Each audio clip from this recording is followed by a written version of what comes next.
jualan di TikTok sering dapat bintang 1 atau 2 dan membuat rating toko kalian langsung drop, yang tadinya 4,5 langsung ke 2, atau yang tadinya 4,4 langsung ke 3,3 atau 3,1. Nah kemarin Mas Gus habis meeting sama si tim TikTok khususnya di SAP. Nah Mas Gus dikasih beberapa tips buat menghindari itu supaya nggak kejadian ke toko kita lagi, kejadian di toko teman-teman juga. Mungkin nanti boleh lihat video ini sampai selesai, apa aja yang perlu teman-teman perbaiki supaya itu nggak kejadian lagi di toko teman-teman. Dan yang paling penting itu bagaimana cara meningkatkannya lagi supaya rating kita bisa ke 4, karena kalau minimal di bawah 4 itu traffic yang dikasih ke kita itu sangat sedikit teman-teman.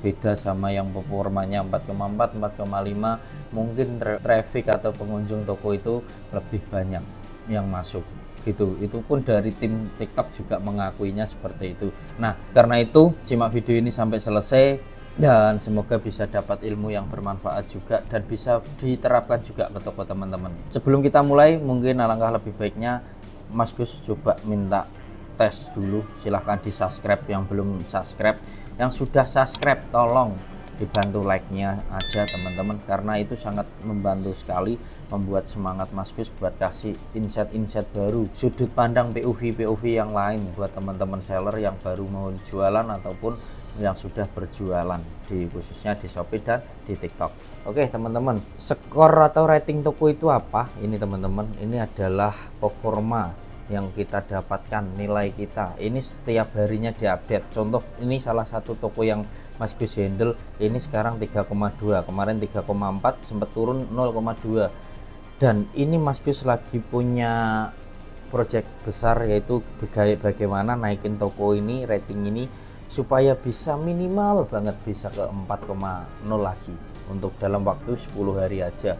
Ini kita tag video ini di 19 November, nanti tanggal 30 jadi apa enggak.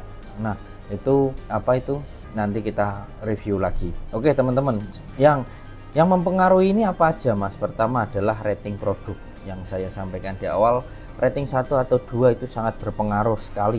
Di sini ada juga sama, ini 2,3.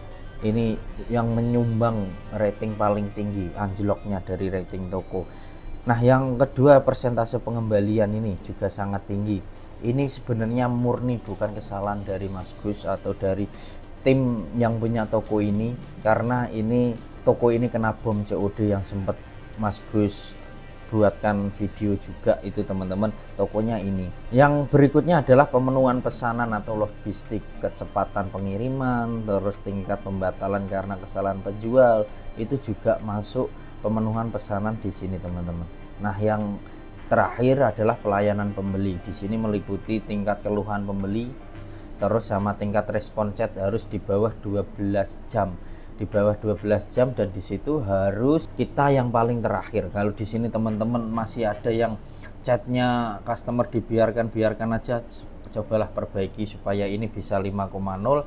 Dan di sini pemenuhan pesanan ketika ada orderan di hari itu juga harus dikirim itu juga. Kalau enggak ya jadinya terlambat, jadinya nilainya enggak bisa 5,0 ini teman-teman. Nah pertama itu. Nah yang paling susah itu adalah ini teman-teman, review ulasan negatif ini. Review ulasan negatif ini benar-benar pure murni produk. Setelah ini sellernya tak tanya kenapa kok bisa reviewnya banyak. Oh ternyata ada si afiliasi di situ yang menjual produknya, dan produknya itu dibuatkan dengan mungkin dari foto produk yang ada, dia dibuat pakai AI dan bentuknya agak berbeda sama yang aslinya, realnya barangnya. Makanya ulasannya bisa anjlok di sini. Dan yang presentasi pengembalian tinggi ini karena bom COD itu tadi. Kasusnya banyak sekali. Kita selalu dipikirkan buat apa itu? Buat di luar kita lah, di luar kendali kita. Nah, kemarin si tim TikTok sudah ada sedikit untuk memperbaikinya, dan ada beberapa kesalahan umum. Ini mungkin yang umum dulu, ini bukan yang sesuai kasus Mas Gus tadi. Nah yang perlu diperbaiki teman-teman itu apa aja? Kesalahan umum yang sering terjadi itu adalah ini teman-teman. Ini tak kasih gambaran.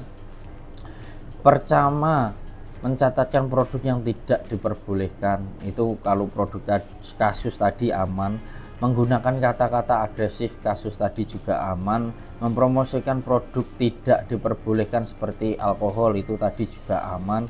Membatalkan terlalu banyak pesanan, saya rasa tadi juga aman. Menggabungkan dengan akun yang melanggar, nah ini bisa jadi teman-teman. Contoh tadi affiliate-nya dia itu membuat konten videonya tidak sesuai dengan produknya, itu juga bisa mendapatkan rating yang jelek itu tadi. Tidak mengajukan banding atas pelanggaran yang tepat waktu. Nah ini ketika teman-teman banding, ketika ada kasus seperti ini maksimal 2 hari teman-teman harus sudah banding.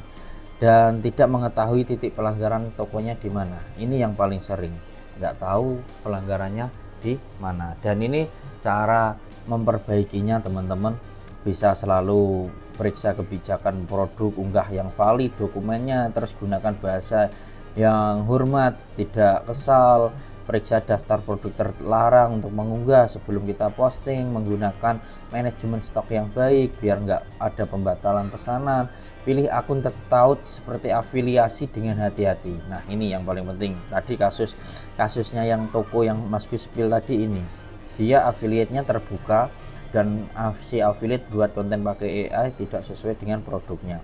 Yang berikutnya, selalu periksa kontak masuk Anda. Ketika ada notifikasi itu di seller center, periksa ada pelanggaran kah, ada informasi apa di situ, selalu periksa biar ketika ada pelanggaran kita bisa langsung banding, siapa tahu kita bandingnya bisa menang. Dan terakhir, pusat pelanggaran, periksa pusat pelanggaran. Nah yang berikutnya mungkin Mas Gus kasih sedikit lagi untuk memperbaiki kasus ini. Nah tip untuk meningkatkan atau meminimalisir lah ulasan negatif atau feedback negatif tadi teman-teman. Pertama yang bisa teman-teman lakukan adalah optimalkan listing. Optimalkan listing itu apa? Gunakan foto produk yang jelas, sesuai, deskripsi yang jelas dan akurat, mencerminkan produk yang sebenarnya. Kasusnya yang tadi affiliate-nya buat konten EA nggak sesuai, makanya dapat rating yang jelek. Ini jangan sampai terjadi ke toko teman-teman. Hindari klaim yang berlebihan juga teman-teman, dan patuhi kebijakan TikTok.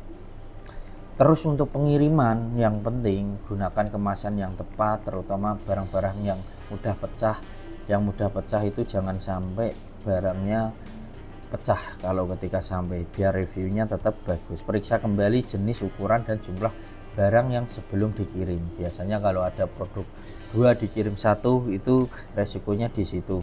Yang berikutnya apa yang perlu teman-teman perbaiki? Memberikan layanan yang bagus, tanggapi semua chat itu yang masuk langsung dibalas. Nah yang berikutnya, tangani keluhan secara profesional dan kasih solusinya. Misal barangnya cacat, nanti boleh ditukarkah atau digantikah, itu kebijakan toko masing-masing. Dan terakhir mungkin monitor feedback, periksa peringkat ulasan negatif teman-teman. Kalau masih tinggi, mungkin kasus yang tokoh yang ini tadi, ini Mas Gus sudah beberapa kali sepilkan. Dan apa itu teman-teman, ini lagi banyak PR yang harus dikerjakan. Contoh ini PR-nya ini COD-nya Mas Gus matikan mulai hari ini dan orderannya langsung drop. Yang kedua, untuk meningkatkan ini semua boleh dibantu pakai FO untuk ningkatin rating. Boleh kalau chatnya kurang bagus, boleh dibantu chatnya, suruh minta teman-teman atau saudaranya chat biar nanti langsung direspon, biar meningkatkan ini semua. Nah itu aja untuk video kali ini. Jadi pelanggaran-pelanggaran seperti ini itu di luar kapasitas kita sebagai seller. Itu ada faktor-faktor eksternal yang kita nggak bisa kita sepenuhnya kelola. Jadi teman-teman fokus untuk memperbaikinya, dan kalau yang belum terjadi jangan sampai ini terjadi di toko teman-teman. Mas Gus sudah kasih tipnya tadi supaya nggak kejadian di toko teman-teman. Nah itu aja, semoga bermanfaat teman-teman. See you next video. Kalau ada pertanyaan silahkan tulis di kolom komentar. Yang sudah nonton sampai selesai, Mas Gus ucapkan terima kasih. Jualan cerdas, orderan deras.